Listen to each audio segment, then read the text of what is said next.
They laughed when they told me. "Thanks for the wedding present," my sister smirked, clinking her champagne glass. My parents joined in, drunk on their own triumph. I smiled back. Not because I forgave them, but because by then the wheels were already in motion. That lake house wasn't just property, it was my sanctuary. I bought it with my first real paycheck, one brick at a time. I worked weekends, holidays, missed vacations, all to build something mine. But in their eyes, it was just collateral, a resource to be repurposed for my sister's big day. She'd always been the golden child, the one they coddled. I was the reliable one, the invisible backbone holding everything up. When I was younger, I didn't mind.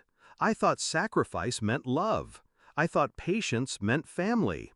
But patience curdles when you realize the people you trust are carving pieces off you to feed someone else. The betrayal didn't come with a warning. I noticed the first sign when the property tax bill didn't arrive at my address. Then the title insurance company called. Routine verification, they said. Routine until I saw my sister's name where mine should have been. That's when it hit me. They'd sold the house, my house, and they didn't even tell me until it was too late. I didn't explode. I didn't scream. Instead, I let them believe I was stunned into silence.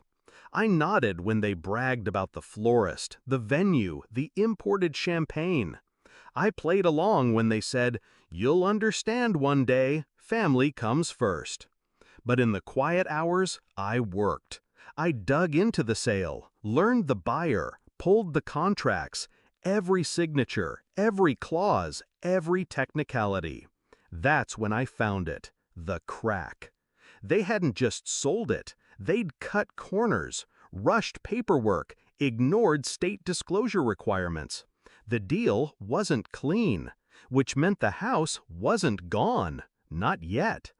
I hired my own attorney, not flashy, precise. I didn't fight the sale head-on, that would have been noisy, public. Instead, I set traps in silence.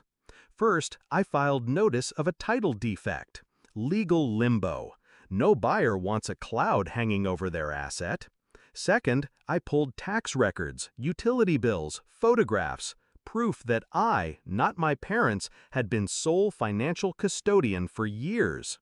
Third, I petitioned to freeze the transfer, citing fraud. My parents thought the matter was closed. My sister thought her $230,000 fantasy was secure. None of them saw the storm coming. The wedding day arrived, lavish, overdone, a grotesque theater of excess.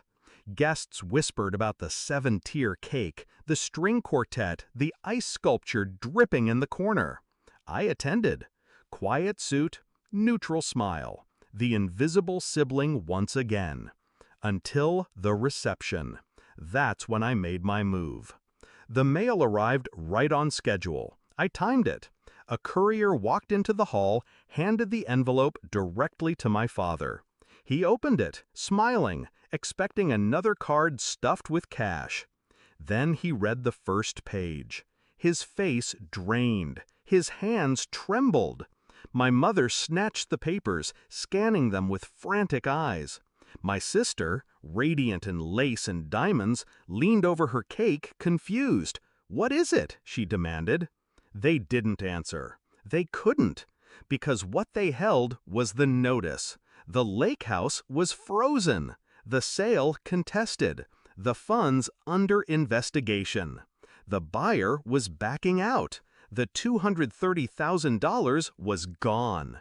The wedding present had turned to ash. I didn't need to say a word, but I did. "Check your mail," I said softly, raising my glass. They looked at me then, not with laughter, but with horror. They finally understood. Every guest saw their faces pale. Every guest saw the Golden family exposed as thieves. The whisper spread like wildfire, and I just kept smiling. The fallout was brutal. Vendors unpaid, Deposits clawed back, reputation shredded. My sister's marriage began under the weight of debt and disgrace. My parents tried to fight me, tried to paint me as cruel, but the paper trail told a different story. Every lie, every theft, every manipulation, they all collapsed under scrutiny. They lost their grip on me that night, and worse, they lost their grip on the illusion they'd built for the world. Do I regret it? No. They stole my house. I took their pride, their comfort, their carefully staged facade. The lake house is back in my name now. The water still glitters the same way it always did. But when I sit on that porch, I'm not the same. Because I learned the cost of silence, and I learned the power of making people pay it back with interest.